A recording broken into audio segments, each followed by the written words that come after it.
A choice, once made, can never be undone. The path to power is paved with madness. Ignoring the safer options, Klein already drank the Seer's potion, a decision whispered from the diary of a long-dead emperor. He survived the plunge into the abyss, but returned forever changed, now cursed with spirit vision, a terrible gift that reveals the hidden auras of the world and the chilling entities that lurk just beyond the veil. The shadows only deepened at his first tarot club gathering as a true beyonder.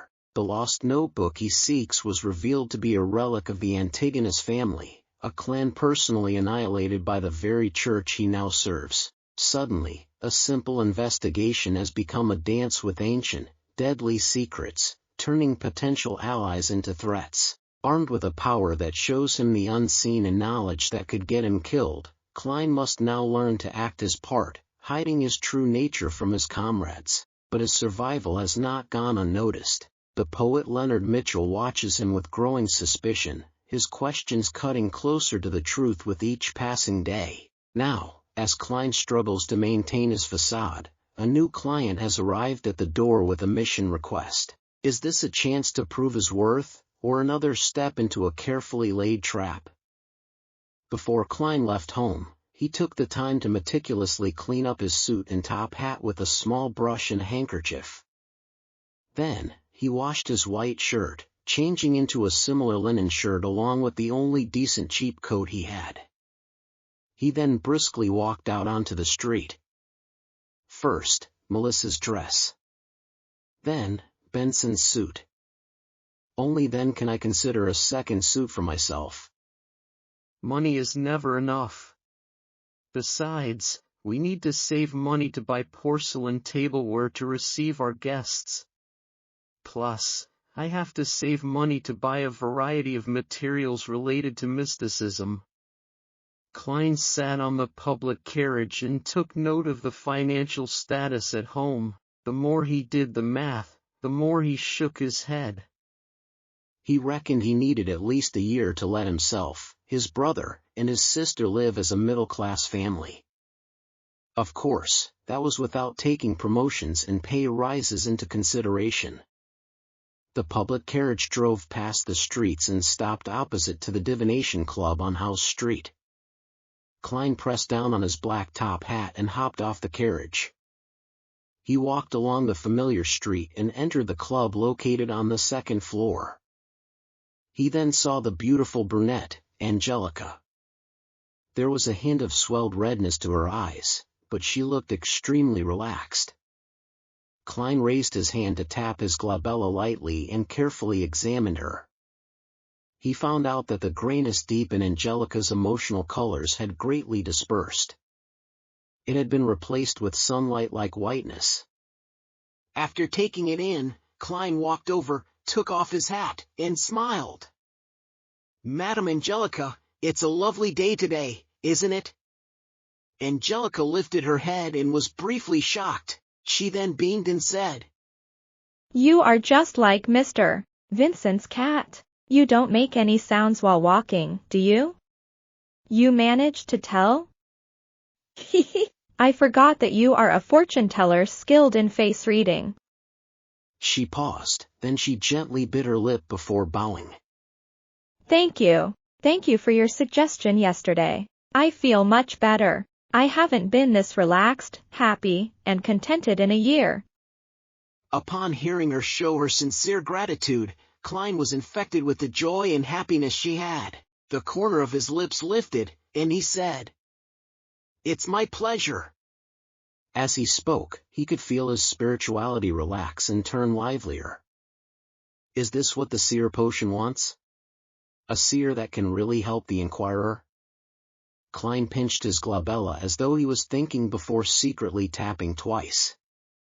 It had to be said that he found the action of activating and deactivating his spirit vision in practice insufficiently inconspicuous. However, the problem was that he hadn't thought of a better solution yet. As he had just become a seer recently, his spiritually had yet to reach its limit, and the same was applied to his mastery. Hence, there didn't seem to be many suitable locations for an activation switch for his spiritual vision. the glabella was the best option by far. When I become a true seer after fully digesting the potion, I should be able to design a more inconspicuous activation motion. Klein nodded unnoticeably and walked towards the half-open meeting room. Angelica asked hurriedly. Coffee or tea? Klein answered. Desi coffee. He planned on trying out all the drinks the Divination Club had to offer. Then, he saw that there were 6 or 7 members present, but not Hans Vincent, who almost always was. Klein stopped in his tracks and asked a passing question. Mr. Vincent isn't here? Angelica was taken aback as she said. Mr. Vincent doesn't come every day. He accepted an invitation to give a lecture for a divination organization at Enmat Harbor. Are you looking for him? Klein shook his head with a smile. Not at all. I was just curious. After all, I've seen him every time I've come here. Meanwhile, he realized that there was a familiar face among the 7 members present. Glassy, who had divined for him before, was present. Glassy was reading some information on the table with his monocle when he suddenly sensed someone looking at him. He lifted his head and cast his gaze. Obvious joy suffused his face as he propped himself up with both hands and stood up. He dashed towards Klein and stopped before him. Good afternoon, Mr. Moretti. I have been wondering if you would come today. I heard from Angelica that you are not a doctor, but a fortune teller who is good at face reading. Klein smiled. That's not the only thing I'm good at, Mr. Glassy. You no longer seem plagued by your ailment? He pinched his forehead and tapped his glabella twice. He noticed that Glassy's health colors had returned to normal. Glassy said emotionally. Yes, I was very regretful for not taking your suggestion back then. Luckily, there is a very amazing apothecary near my place. He gave my wife a magical medicine which brought me away from death. As a quasi-member of the Nighthawks, Klein asked out of occupational interest. Very amazing apothecary? Very magical medicine? Magical? How magical? Is it within the range of beyonders? Glassy answered, without noticing anything abnormal about the question. He said that it was a kind of folk medicine from Lemberg. In short, it helped with treating my illness a lot. Folk medicine apothecary? Klein tapped his glabella as though he was thinking. What's his name? Where does he stay? As you know, even a fortune teller can't guarantee that they would remain in the pink of health all the time.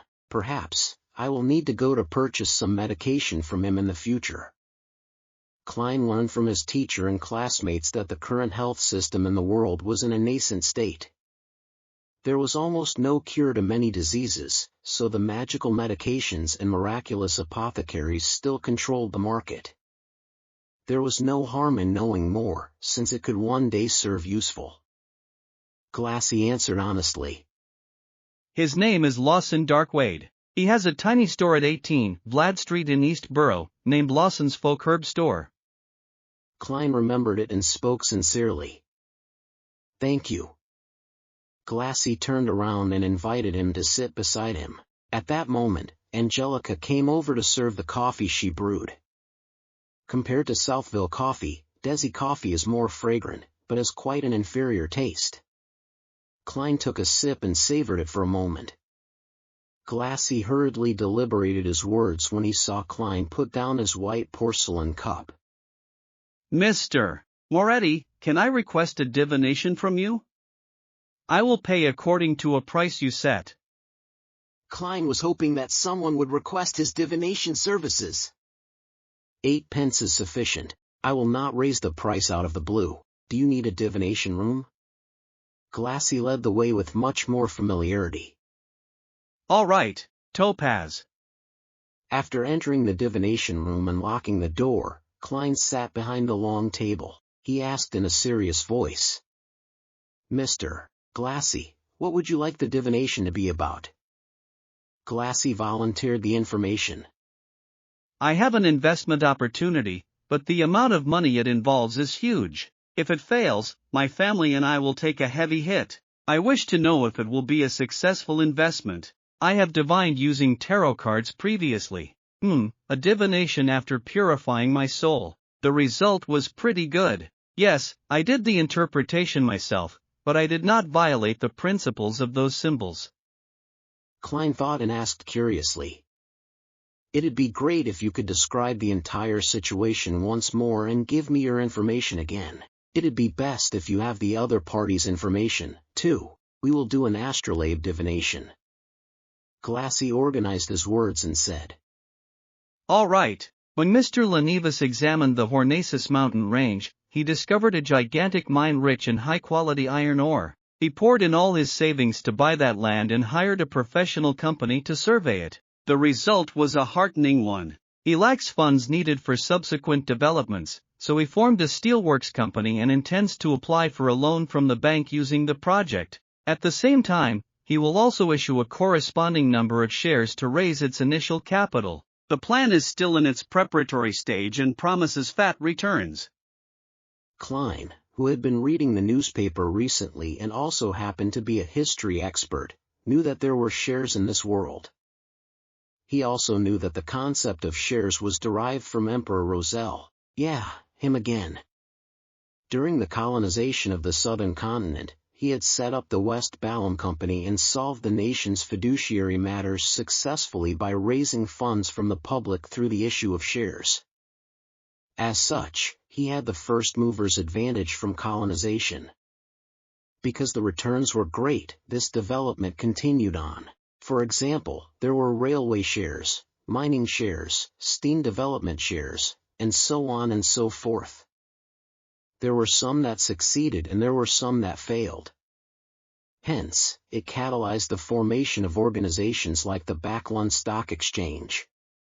Besides that, the Emperor Roselle had created national bonds, unit trusts, and other financial products. The former had become the most stable form investment, with a return of 4 to 6% interest.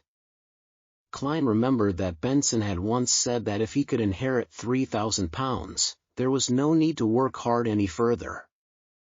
The stable annual interest of about 5% would result in an annual fixed income return of £150, roughly equivalent to Klein's annual income at present. This is known as rentier capitalism.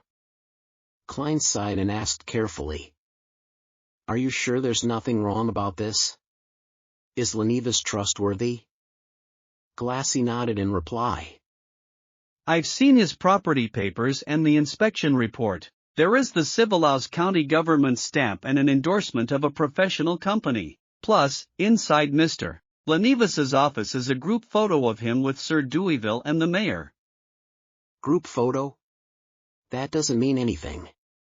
Klein, who was born in an era of information explosion, had seen too many similar incidents. He didn't buy the story because of that. However, it didn't matter if he believed it or not. He could only pick up a pen and draw a corresponding astrolabe according to the crucial time and information that Glassy had provided him with. After a long while, Klein pointed to the astrolabe and said, You should be able to tell that this will be a very unsuccessful endeavor. Below the flourishing surface is a cliff, a chasm. My divination suggestions going around it, to avoid it. Glassy fell into silence, his mouth turning agape a few times before he closed it. A few minutes later, he said with a rueful smile, I'll consider it carefully when I'm back. Upon hearing this answer, Klein could only shake his head with a silent sigh. He realized the helplessness of a seer.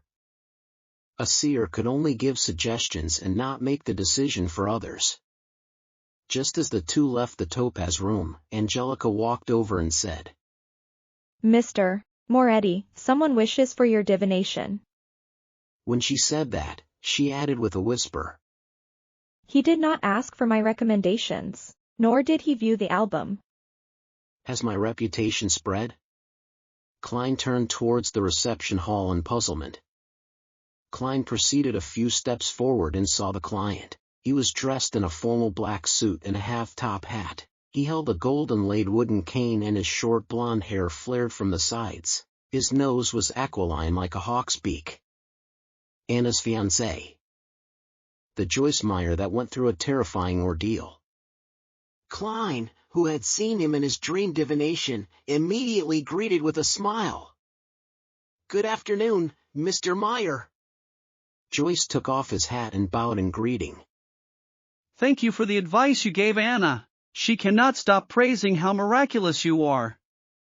Klein chortled and said, "I did not change a thing. You should be thanking yourself. Without your determination and your hope for a better tomorrow, you wouldn't have been able to overcome such an ordeal." After the exchange of pleasantries, Klein could not help but lampoon inwardly. Does this count as mutual professional bootlicking? Joyce shook his head wistfully. In all honesty, I still find my coming back alive a dream. I still cannot believe that I survived wave after wave of terrifying ordeals. Without waiting for Klein's reply, he asked curiously. You knew who I was the moment you saw me. Was that because of my unique nose, or because you divined that I would visit you? Klein answered vaguely, behaving like how a charlatan would. I had your detailed information. That is enough for a seer. Joyce was indeed stunned. More than 10 seconds later, he squeezed a smile. Mr. Moretti, I wish to request a divination from you. The moment he finished his sentence, he suddenly realized something. Mr. Klein Moretti had addressed himself as a seer, not a fortune-teller. A seer. Klein gestured. All right, let us head to Topaz. At that moment, he felt as though he should have worn a long black robe. He tried to keep his words to a minimum to accentuate the mystique of a seer. Joyce Meyer locked the door behind him after entering the divination room. While he observed his surroundings, Klein seized the opportunity to tap his glabella twice and activated his spirit vision. Joyce sat down and set his cane down beside him. He pulled on his black bow tie and said hoarsely, Mr. Moretti, I wish for you to interpret my dream. Klein acted as though it was within his expectations, but was merely asking for confirmation. Dream interpretation? He saw that the colors representing Joyce's health were dull, but none of them signified an impending illness. The colors symbolizing his emotions were predominantly blue, and its darkness showed that he was obviously high-strung. Joyce nodded seriously. I have had the same horrific dream every night ever since the Alfalfa arrived at Mad Harbor. I know that this could be associated with the trauma of the ordeal and that I should go see a psychiatrist, but I suspect that this is no ordinary dream. A normal dream would definitely have some details that are different even if they recur every night, but this dream is, at the very least, constant in the parts which I can recall. Klein said, half consoling and half explaining. To a seer, these kinds of dreams are seen as revelations given by the divine. Can you describe the dream to me?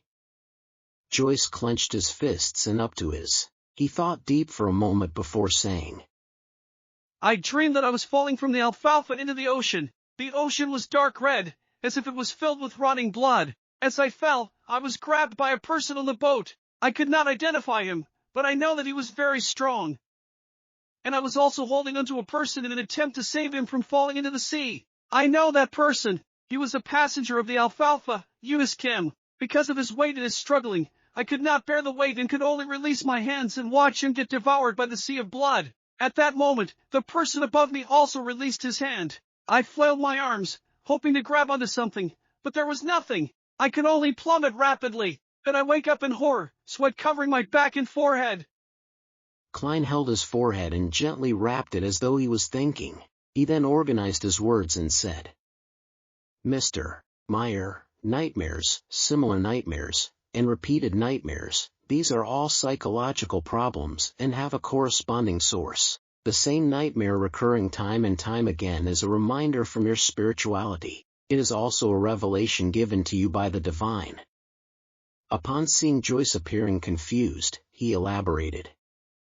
Do not have any doubt, An ordinary person's spirituality is also capable of giving reminders. I do not know what exactly happened on the Alfalfa, but I can see that it was a tragedy of blood and steel. It has left a deep trauma in you. Seeing Joyce nod slightly, Klein continued. You must have been very horrified, very fearful on the ship. It is easy for a person to lose their observational skills when overwhelmed by such intense emotions, thus missing signs that they should not have been missed. This does not mean that you have not seen those signs, but you have disregarded them, you understand? Disregarded. In your subconscious, in your spirituality, the details that you have missed are present all the same. If the thing that the detail is pointing toward is important enough, then your spirituality will remind you in the form of a dream. Previously, I had similar case of disregarding a feeling, only to later realize that the diary was with Ray Bieber. But I was more sensitive and had stronger spirituality. I was also more knowledgeable about mysticism and thus could make a deduction more quickly. Klein paused for a few seconds and looked into Joyce Meyer's eyes. Did Mr. Eunice Kim, who you let fall into the sea of blood, requested you of something on the boat, but was ultimately unable to escape his fate? Joyce fidgeted his body unnaturally. He opened his mouth several times before answering. Yes, but I do not pity him. Perhaps a few days or a week from now, you will see in the newspapers how cruel and evil he was. He raped and murdered at least 3 ladies and tossed a baby into the raging sea. He also led a bunch of savages who had lost their rationality and brutally massacred the passengers and crew of the boat. He was scheming, strong, and evil. I did not dare, nor could I stop him. I would only have forfeited my life. Making his stand clear, Klein said. I am not doubting what you did, but your dream is telling me that you are feeling regret and sorry. You believe that you should not have released your hand back then. Since you believe that killing him was an act of justice, then why are you feeling regret and sorry for it, so much so that you have recurring dreams about you releasing your hand? Joyce shook his head, confused. I don't know either. Klein crossed his hands and placed it under his chin. He attempted to analyze the situation. Incorporating what I just described, it seems you have missed certain details. For instance, anything that Eunice Kim mentioned, his contents of his plea, the way he presented himself, etc. I cannot recall the incident for you, so please think about it carefully. Joyce muttered in puzzlement. There's nothing. All he could say back then was, "Spare me, I surrender." Klein did not know exactly what happened, so he could only guide him based on what he understood from the dream. Perhaps you felt that Eunice Kim was more useful alive, that he could prove something or to explain something? Joyce knitted his brows. It was a while before he said. Perhaps. I still find the conflict that arose on the Alfalfa happened too suddenly and turned intense too quickly. It was as if the passive evil in everyone's heart just erupted uncontrollably. It was too abnormal, very abnormal. Perhaps I wished to interrogate Eunice Kim why he acted as though he was possessed by the devil in the first place. After hearing Joyce's dreamy description, Klein suddenly had a stroke of inspiration. He spoke mysteriously with a tone unique to a charlatan. No, that's not the only reason. Joyce seemed shocked. What? Klein crossed his hands and held his chin up. He stared straight into Joyce's eyes and said with a slow, yet forceful tone. Not only did you find the matter abnormal, but you also saw some things that you disregarded. And putting together these things that you disregarded results in a terrifying conclusion. Your spirituality is telling you that there is someone who should be under the highest suspicion, and that person is the one who had grabbed you but ultimately released his hand in the dream. You do not suspect him subconsciously, and thus you are unable to identify him. He is your partner. He once had control over your fate, or maybe even saved you before. Joyce leaned back suddenly, slamming into the back of the chair with a dull thud. His forehead slowly became laced with sweat, his eyes filled with confusion. I see it. Joyce suddenly stood up noisily, causing his chair to wobble and nearly fall. He used all the energy in him to utter the name. Mr. Triss. He was a friendly and bashful little boy with a round face. He was the hero that saved the survivors. Klein did not interrupt Joyce's thoughts. He leaned back slightly and waited. Joyce's expression changed several times, finally returning to normal, a normal that had a little paleness. He revealed a rueful smile. I understand now. Thank you for interpreting my dream. Perhaps it is time for me to make a trip to the police station. He took out his leather wallet and fished out a 1 solely note. Joyce pushed the note toward Klein. I do not think that money can fully represent your worth, and I can only give you the price you asked for. This is for you. I wouldn't have minded if you gave me 10 pounds. 1 solely, you sure are like your fiancée. Klein kept up his mysterious vibe as a charlatan and said nothing, smiling as he pressed on the note. Joyce took a deep breath, wore his hat, and turned to walk toward the door. As he was unlocking the door, he suddenly turned back and said with sincerity, Thank you, Master Moretti. Master? Klein laughed to himself. He watched as Joyce left the divination room and said silently to himself, whatever happened on the Alfalfa seems extraordinary. If only the captain was here, he would be able to understand everything that happened in Joyce Meyer's dreams. Tuesday at dawn, Backlund, Empress Borough.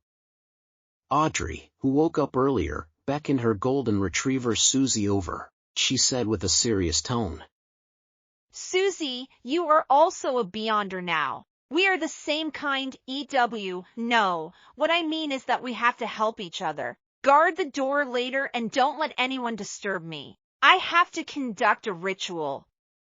Susie looked at her mistress and shook her tail in exasperation. After instructing her golden retriever, Susie, Audrey paced around, seemingly worried. She too was uncertain if the ritualistic magic would result in anything odd. Her eyes turned calm as she used her state as a bystander to view the imagined process. Let's do this. Soon, she came to a new arrangement. Audrey unlocked the door to her bedroom and said to Susie, Susie, sit here. If Annie and the rest try to barge their way in, immediately go to the bathroom to inform me. In order to prevent any accidents, her personal maidservant had the key to unlock her door. Susie looked at her enigmatically and wagged her tail thrice. Audrey pumped her fist gently. Very good. I will let you choose anything you want for lunch today. After exhorting Susie, she entered the bathroom. The square bathtub was 3 to 4 meters on each side. There was clear water rippling gently in it with steam emitting from it. It was quite a dreamy sight. Audrey tidied up a rectangular table with many bottles placed on it. Then, she went back out and moved candles, sacrificial items, and a white robe over. Immediately after that, she closed the bathroom door. With everything done, Audrey heaved a sigh of relief and picked up a translucent light blue bottle beside the 4 candles. The cylindrical bottle shimmered dreamily under the light, and it was the essence oils she had distilled from a mixture yesterday. As an aficionado of mysticism, she had no lack of research regarding such items. She had many different kinds of pure dew, flower essence, perfume, essential oils, and incense that she brewed herself at home. As such, she had already finished the initial preparations according to the fool's instructions. Audrey mumbled softly. Moonflowers, gold mint, slumber flowers, fingered citron, and rock rose. What an odd concoction. Oh, one has to cleanse one's body and calm their mind before engaging in ritualistic magic. This is a form of reverence to the divine, to the target. As she went through the entire process in her head, she placed the ritual's essential oil beside her bathtub. She reached out and began disrobing what she wore at home. Pieces of her silk clothing fell into the laundry basket one after another. Audrey coiled up her hair into a bun and tested the water's temperature with her hand. Then, she carefully stepped into the bathtub, allowing her body to slowly sink into the water's warm embrace. She exhaled comfortably, finding herself warm all over. She felt abnormally relaxed. I don't even want to move a single finger. Audrey forcefully pumped herself out as she grabbed the translucent light blue bottle beside her and dripped a few drops into the water. A waft of fragrance dispersed, filling the silence with a refreshing smell. Audrey breathed in a few times and nodded in satisfaction. Not bad. It smells really good. How relaxing. How comfortable. I don't want to move at all. All I wish is to lie here in silence. Silence in silence. Silence.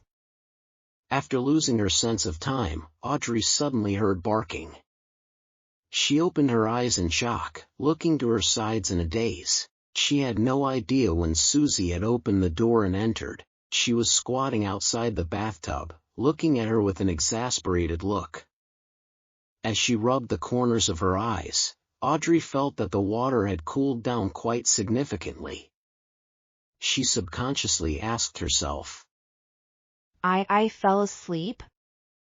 Susie looked at her without barking or wagging her tail. Audrey chuckled dryly, explaining with a cheerful tone.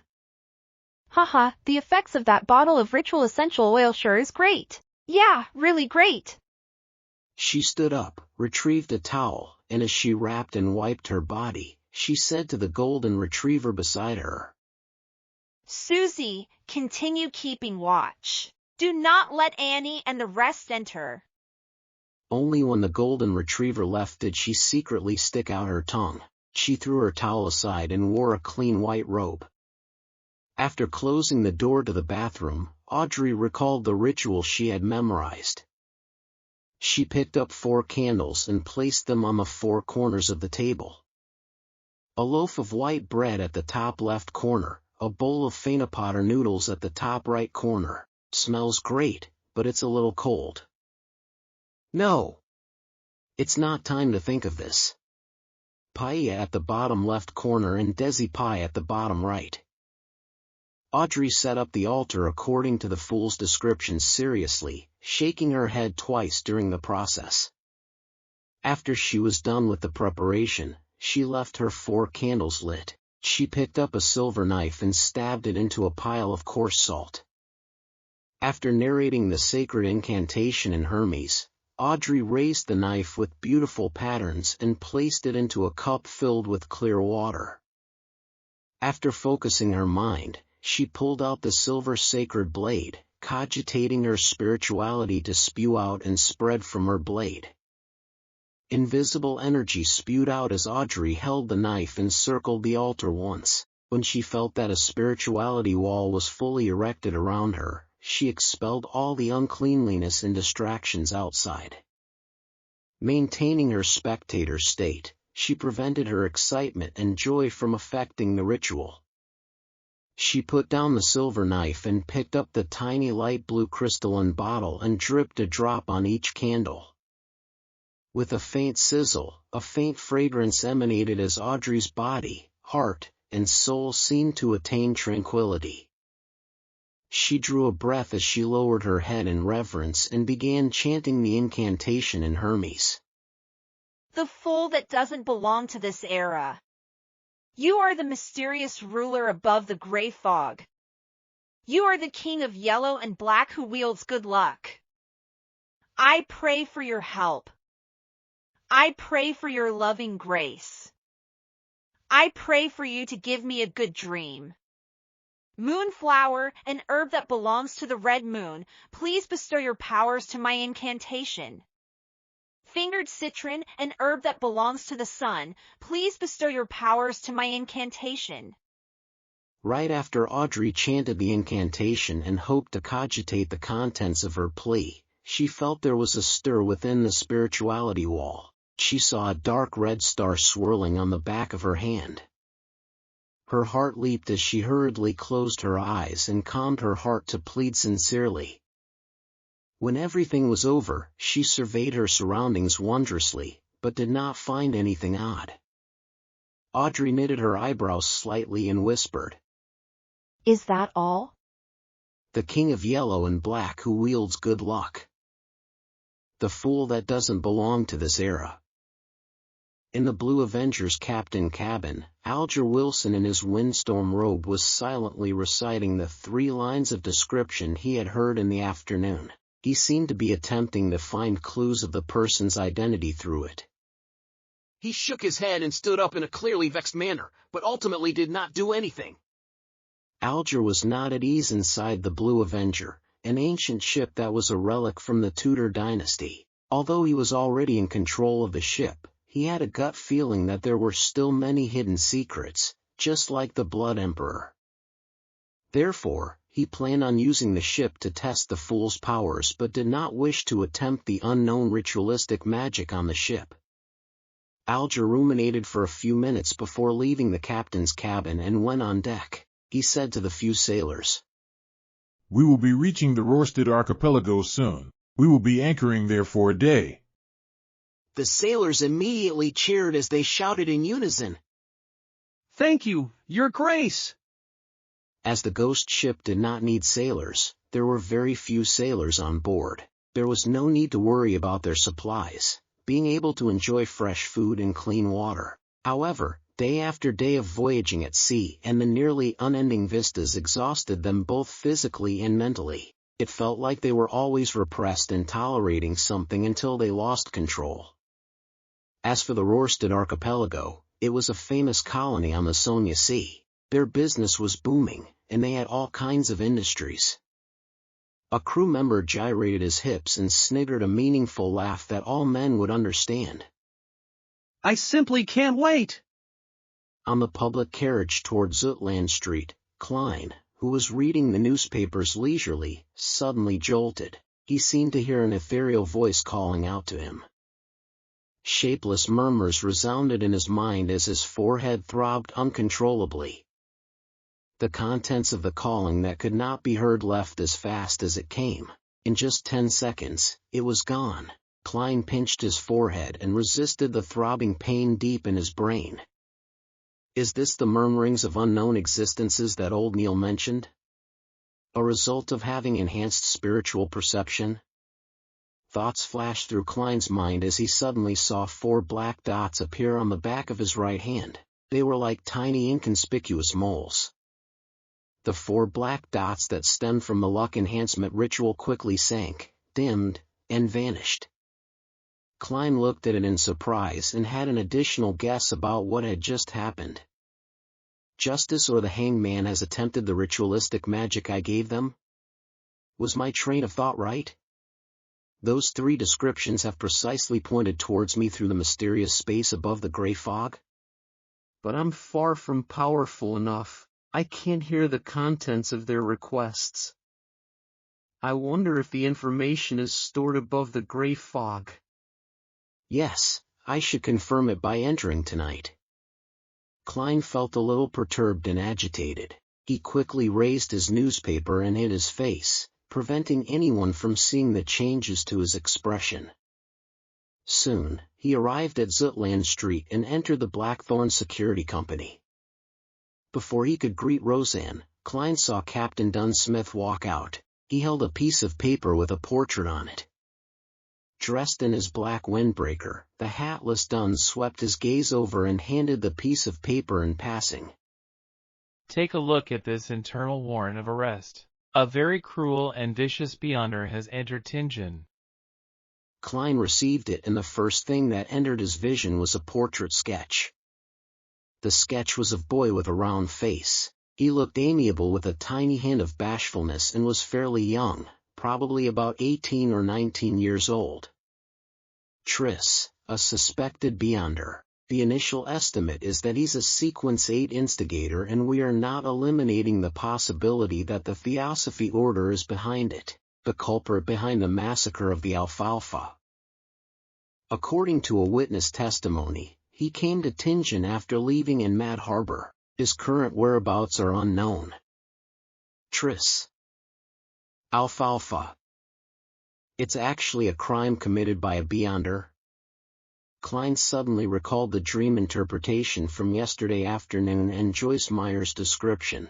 He immediately said, "Captain, I know one of the witnesses. He might very well be an important witness." Dunn's gray eyes looked unperturbed as he chuckled. I know, Joyce Meyer. My help was requested by the machinery hive mind last night. I saw you in Joyce's dream. Many details have led to the confirmation that the Alfalfa tragedy was a result of Triss. How uninteresting, Captain. Thankfully it was my rest day yesterday and not me acting as Seer during working hours. Klein lampooned. He barely missed the horror of being caught skiving by his direct superior. He asked instead, "Which sequence pathway is instigator? What kind of organization is the Theosophy Order? Was instigating others to kill each other the method Triss used to eliminate the side effects of the potion, or was it a requirement needed to advance?" Dunn thought for a few seconds and said, Coincidentally, it's about time for you to learn the relevant information regarding Beyonders and the mysterious organizations. You shouldn't be ordered by old Neil to keep reading the historical documents all the time. "Captain, wasn't the reason for recruiting me to be your history expert?" Klein did not dare point out the problem as he nodded seriously. "All right."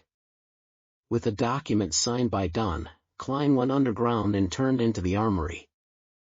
Dressed in a black classic robe, old Neil read the note without finding it surprising. Instead, he supported the captain's decision. Dunn is right. It's time you understand the different Beyonders and the various secret organizations. He then added immediately with a smile, After all, you will be heading to the underground market with me tomorrow night.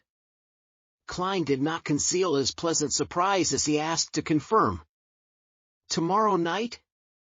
Old Neil nodded and said with a sigh, I'm a person who can't sleep when in debt. I always wish to settle them as soon as I can.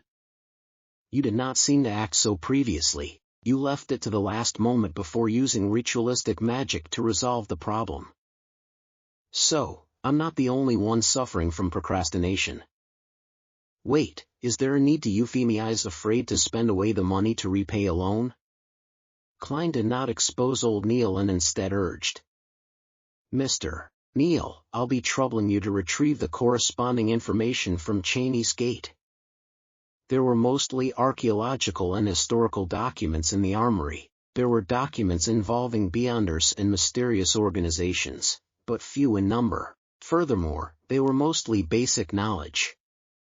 Old Neil slowly took a sip from his hand-ground coffee and smacked his lips. He then walked out the armory with the signed and stamped document. Klein watched the place on his behalf.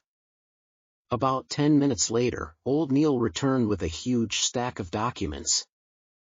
He warned as he placed the information on the desk. They can only be read in here. They are not to be taken out. Klein gave a firm nod. "All right." He extended his hands and quickly flipped through the pages and did a general read-through. Very detailed. As expected of the Nighthawks' internal documents. As expected of a church with 4,000 years history or even more. Klein sighed inwardly as he glanced through the documents. Not only did the documents introduce the various secret organizations, it also listed down many of the sequence pathways. It was very complete. Some of them only wrote the potion name of the corresponding sequence, while others only described the Beyonder abilities of the corresponding sequence. Some were completely missing and left blank. While holding back his excitement, Klein found the sequence pathway that led from Seer. He ruffled through the pages and soon found a familiar word. Then, his delighted expression quickly froze because there was no corresponding potion name, sequences 7 and 8, after Seer. Thankfully, the abilities of the two following sequences are present. Klein silently exhaled as he calmed his mind and read the description seriously. Sequence 8, potion name unknown. The corresponding Beyonder is good at fighting with artifice and very crafty. Good at fighting with artifice? This is the next advancement of Seer? Why does it feel odd? I'm not a hunter. Am I going to become a melee mage? What does crafty mean? My intelligence is enhanced, making me good at fooling the enemy? Klein was stunned. He even suspected that the Nighthawks' information was wrong. There were corresponding case studies appended, but he could not find a reasonable explanation despite reading it repeatedly. He cast his gaze lower as the description of Sequence 7 entered his eyes. Potion name unknown. The corresponding Beyonder is good at many spells that can be quickly cast, fuses one's body's skill and supernatural powers as one. That's more like it! This is what an advancement of a seer should sound like! Klein heaved a sigh of relief. After seeing the case studies of Sequence 7, he cast his eyes to the overall description of the pathway. This sequence pathway was first established by the Solomon Empire's Zeratul family. During the conflicts of the Fourth Epoch, the family was not fully destroyed. The family's name was occasionally heard in the history of the Fifth Epoch. It is suspected to be connected to the ancient organization, the Secret Order. Zeratul? Upon seeing this name, Klein's eyes constricted. He had just seen this name appear in the remnant diary pages of Emperor Roselle yesterday afternoon. Roselle's acting came from a reminder by the mysterious figure known as Zeratul. Because of that mysterious Zeratul, Emperor Roselle regretted not choosing Seer. Therefore, I was indirectly influenced, turning me into a Seer. It makes acting return to the embrace of the Seer. It feels like it was all predestined. Klein knitted his brows and felt that things were somewhat different. Just from the logical chain, he did not feel that there was anything wrong in any aspect. However, in the domain of mysticism, predestiny often manifested things and involved new problems. In addition, transmigration is quite a baffling matter. It's just confusing. And the guy I've possessed tried to commit suicide because of the lost notebook of the Secret Order. Klein thought for quite a while and had many guesses, but lacked the information needed to prove them. Phew. After repeatedly reading the information, he finally suppressed his ideas and read the other records. He first found the Sailor sequence and discovered that it indeed belonged to the Lord of Storms. For an old opponent that they haven't faced for perhaps more than 2,000 to 3,000 years, the Nighthawks' internal records were rather detailed. Sequence 8, Folk of Rage. Ancient name, Guardian of the Windstorm. The corresponding Beyonder can release several strikes that exceed ordinary thresholds when enraged. Their strength and speed are greatly enhanced. Facing them is like facing a storm. Sequence 7, Seafarer. Ancient name, Windstorm Priest. The corresponding Beyonder is also a scholar of astronomy and geography. They have an intuitive grasp of magnetic fields, ocean currents, wind direction, and clouds. A boat with a seafarer will never get lost at sea. They are even more beloved by the oceans and gain enhancements in every aspect at sea. They are friends of water. They can act freely underwater for more than half an hour. They can cast a limited number of water-related spells. Some are a result of their own capabilities and some are a bestowment from the Lord of Storms. For example, a Sequence 7 Seafarer is very powerful. Klein nodded while in deep thought. He suspected that the Hanged Man was a guardian of the windstorm, if not a seafarer. From how he has recently advanced, it was more likely he was the latter. This also indicated in a way that the Hanged Man was either a member of the mandated Punisher or a pirate who had been secretly absorbed by the Church of the Lord of Storms. Impressive, impressive. Klein flipped back a few pages and found the advancement of Spectator. He discovered that the description was identical to what the Hanged Man had said. Sequence 9 Spectator was like a seer. They lacked direct combat means and could only observe a target to obtain information, gleaning the true thoughts of the target. By doing so, they could provide subtle influences and guidance to cause situations to develop in a way they wish. Sequence 8 Telepathist was the advancement of Spectator. Their observation was not only limited to superficial details, but deeper into one's aura, ether body, or other mysterious domains. The combination of the two allowed a telepathist to precisely understand a person's thoughts as though they could read their minds. In front of them, it was difficult to have any secrets. Sequence 7 psychiatrist, which was also known as psyche-analyst, had further enhancements above the Sequence 8 foundations. They could begin directly influencing a target. For instance, they could treat a target's maniacal problems or alternatively, cause them to turn maniacal and lose their reason.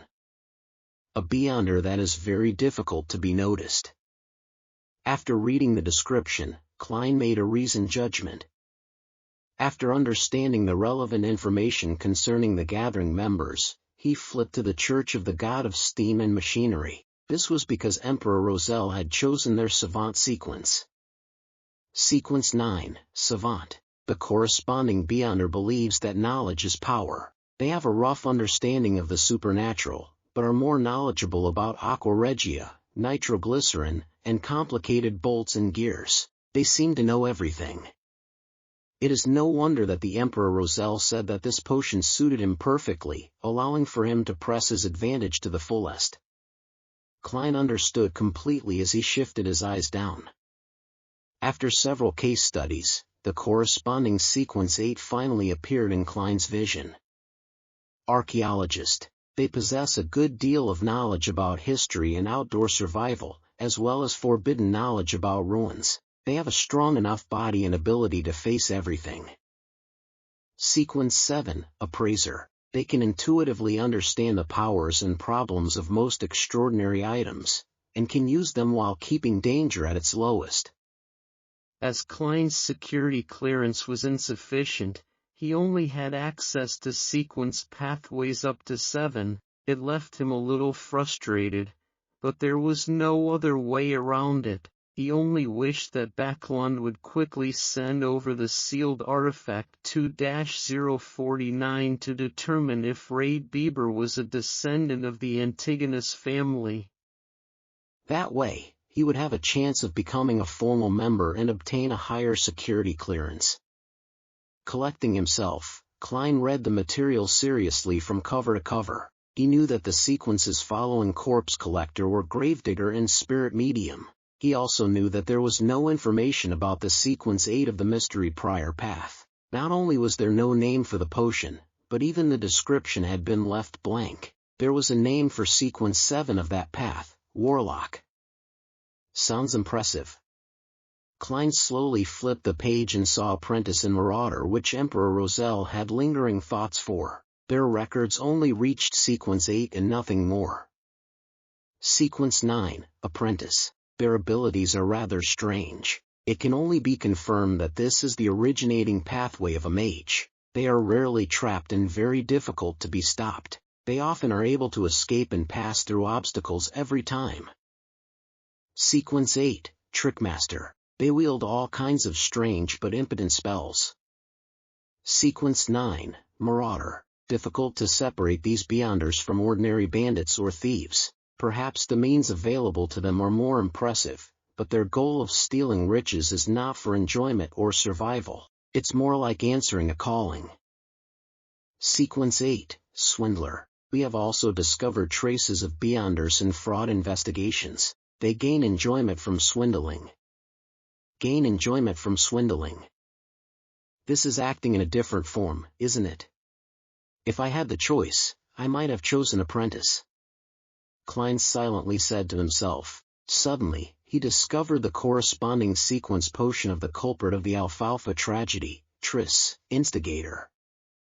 Sequence 8, Instigator. They are adept at triggering the evil desires deep in people's hearts, causing contradictions and inciting conflict, thus resulting in bloody massacres. The description isn't detailed enough. From the looks of it, the Nighthawks do not understand the capabilities of this potion well enough. But it does match the characteristics of the Alfalfa tragedy. Klein cast his gaze up and read the corresponding Sequence 9 for Instigator. Sequence 9, Assassin. Can transform their bodies in a short period of time and become light as a feather. They can also utilize vision equal to that of an eagle. Every assassin is adept at hiding in the shadows. They have dexterous steps and have the ability to release all their strength in one blow. After reading the description, Klein was left completely confused. Assassin. The advancement from assassin is instigator. This advancement is just as odd as how a seer advances to a class that is good at fighting with artifice. Some sequence pathways advance in a very ordinary fashion, such as spectator. Yet, there are sequence pathways that seem to violate intuition and logic. Well, that might not be completely true. Perhaps I just haven't discovered some of the hidden common points. For instance, assassins and instigators can both bring catastrophe to others. But I can't figure out the advancement of Seer. Hey! Could it be of the Gandalf lineage? After adding some supportive magic, the other attribute points are dumped into strength and techniques? As Klein lampooned in a speechless manner, he silently shook his head. He flipped to the section about the secret organization, the Theosophy Order that involved instigators. Theosophy Order, a secret organization that appeared in the Fifth Epic, which is the early era of the current epic. They believe that the mind is fundamental to a person, while the physical flesh is a cage that restrains the mind. The reason why humans do evil is a result of the physical body's influence. One has to use their spirituality to obtain knowledge, allowing the mind to gradually extricate from the body. Then, through the trials of the stars, they will eventually be separated from the material world, returning to the purest and truest self, obtaining eternal redemption. Therefore, many extremist members of the Theosophy Order will make destroying the bodies of others their goal, which has led to many bloody massacres. It is obvious that they possess two sequence pathways. The first is the more common apprentice and trickmaster potions among their members. The other sequence comprised of assassin and instigator rarely appear. There is currently no evidence that indicates that the Theosophy Order possesses sequence 7 or higher potions. It is unknown how the Theosophy Order established itself. Their possible origins can only be analyzed using the two sequence pathways. Firstly, the apprentice and trickmaster sequences easily remind people of the Abraham family of the Trickmaster dynasty in the Fourth Epic. The Tamara family, tied to the Abraham family through marriage for extended periods of time, cannot be eliminated as well. Secondly, assassin and instigator point towards the Demonist sect. The Abraham, Tamara, Antigonus and Zeridal families, the Solomon Empire's Dark Emperor, the Tudor dynasty's Blood Emperor, the Trunsoist Empire, and the Jacob and Ammon families that the Hanged Man had mentioned. There are really lots of secrets buried in the history of the Fourth Epic. There might be a lot of facts too. Klein was astounded from what he read.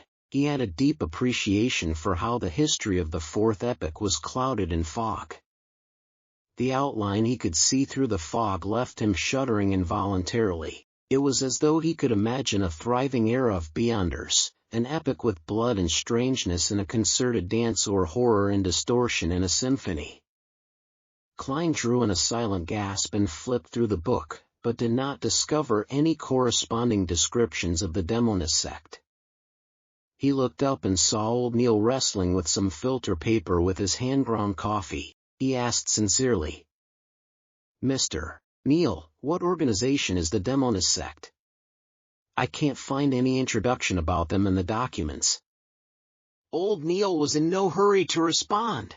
After wrestling with his coffee, he chuckled and said, "Your security clearance isn't high enough. Even with Dunn's permission, you would not be able to read the relevant information. It can also be said that a lot of the information is only available in the Holy Cathedral and isn't stored behind Tingen City's Cheney's Gate. Perhaps wait till the day you become a captain of the Nighthawks. You would be sent to the Holy Cathedral for training and would then be able to access them. I do not understand much about the Demonist sect. All I know is that they worship the primordial Demoness. They believe that this secret existence is the true inheritor of the Creator. She was born out of the chaos and was the earliest to be born from the Creator's body. She is also the ultimate ender that ends everything. Their sequence pathways are related to this because to obtain the favor of the primordial demoness and to approach the secret existence, the upper echelons are all female. This is also why they are called the demoness sect. Anything else is not something a formal member like me will know. I've heard that the demonesses make it their mission to spread catastrophes. Spread catastrophes. This does match the hidden commonality of assassin and instigator. But this Mr. Triss' future seems bleak. The subsequent potions seem to be more suited for females. Klein's nodded slightly before he continued reading the information. After he finished reading, he realized that the secret organizations were a lot more than he imagined, but on second thought, he found it very ordinary. After all, this world had so many years of history underlying it. There was once an era when Beyonder powers were extremely active. According to the provided information, Klein categorized the secret organizations into three based on era. First were the ancient organizations born in the Fourth Epoch. They included but were not limited to the Moses Ascetic Order, Secret Order, and the Blood Sanctifice sect, which were followers of the devil. However, the information only mentioned the Demoness sect. The second was the secret organizations early in the Fifth Epoch, the present epoch. For instance, the Theosophy Order or the death-worshipping Numinous Episcopate. There is also the Life School of Thought, which employs a master-disciple heritage, and the Rose School of Thought, known among Beyonders for its bloody sacrifices. The third category were new organizations that appeared in the recent century or two. They include the Aurora Order, the Iron and Blood Cross Order, the Element Dawn, and the Psychology Alchemists, which Klein learned about much earlier. Apart from them, there were other organizations that did not do anything major. Klein shook his head with a wry smile. Benson and Melissa must have never imagined that the world is so dangerous. It's not only limited to wars. He stacked the classified documents neatly before pushing it to old Neil. Meanwhile, he added silently in his heart, "Please don't let my tarot club be on the list." Old Neil never suspected that a leader of a secret organization was sitting opposite to him. He chuckled and took the documents and headed to Cheney's Gate. Klein sat there and wondered if he should divine the location of instigator Triss, but he abandoned the thought after less than 20 seconds. After all, he only had a vague idea of Triss' appearance and did not know if the name was genuine. If he could figure out his location with that, he would not be a seer, but a prophet. By the time old Neil returned, Klein had straightened his thought processes and continued his revision of mysticism studies to grasp even more forms of ritualistic magic. He spent the day studying and revising. He did not participate in the joint operation needed for capturing instigator Triss. He did hear that the delivery of sealed artifact 2-049 from Backlund had been delayed due to some reason or another. The actual time of arrival was still pending. As he had earned nearly 2 solely from yesterday's divination, Klein spent 10 pence to buy a 2-liter barrel of Enmat beer for Benson on the way home. He also bought some lemon cakes fresh out of the oven for Melissa. After he saw the tiny barrel of beer and deliberating over his words, Benson said, "Klein, I know you care for us deeply, but there's no need. There's no need to keep spending money on such matters." Melissa stood beside him and nodded slightly. "This is probably how our consumerist habits differ." Klein sighed in amusement. "Benson, Melissa, don't worry. This was bought with my additional reimbursement. Yeah, I earn an additional 2 to 4 solely every week." "I can't tell them that these are the earnings I got from doing divinations for others, right?" he added inwardly. Benson was taken aback as he made an objective assessment. "That job of yours is much better than I imagined." "That's right, I even learned divination from it." Klein mused silently before turning toward the kitchen. Under the combined efforts of the trio of siblings, a sumptuous dinner was ready for eating. After having their fill, Klein, Benson, and Melissa lay slumped in the living hall. It took them quite a while before they got up to clean up, chat, and study. When Benson and Melissa fall asleep, I'll head above the gray fog to see the effects of the ritual. As Klein revised his history textbooks, he shot a glance at his siblings. West Borough, Iron Cross Street, Lower Street. A 3-storied apartment was immersed in darkness. There were no street lamps or any additional light. Suddenly, a figure leaped out of a window from the 3rd floor. It landed gently on the ground like a feather without causing so much as a stir. His body crouched and suddenly vanished as though he had blended into the shadows. All that could be seen was the outline of his body. As he traveled quickly, the figure arrived at the harbor. He headed for a corner devoid of anything except for a pile of goods. He seriously observed for a moment, circling the area twice before leaving the darkness and entering the corner. One could see his round and amiable face. He was instigator Triss, who had single-handedly caused the tragedy of the Alfalfa.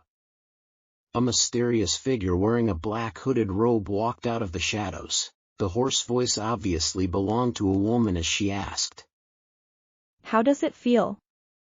Triss revealed a friendly and satisfied smile. Feels great. It was a scene I dreamed and yearned for. I think I have appropriately completed the mission and have taken the necessary preparations for the advancement. The black-robed woman nodded indiscernibly and said, "Very well. According to the promise, I'll hand you the sequence 7 formula and the 3 main ingredients. You will have to gather the rest by yourself." Triss answered, seemingly prepared. No problem. The mysterious woman raised her hand and handed a book-like object to Triss. The book had an ancient and mottled bronze exterior cover with a strange star-shaped lock on its side. Triss knew that inside the book was the formula and ingredients. He instantly became thrilled. He tried hard to compose himself as he looked curiously at the potion's name on the bronze outer cover. Triss exclaimed, finding it unbelievable that the word written in ancient Hermes was witch. Witch? Witch? I'll advance to become a witch? What a joke! The mysterious woman covered her mouth and let out a chortle. It took her quite some time before she answered. "Weren't you always curious? Curious about why our upper echelons are all female? That is the answer.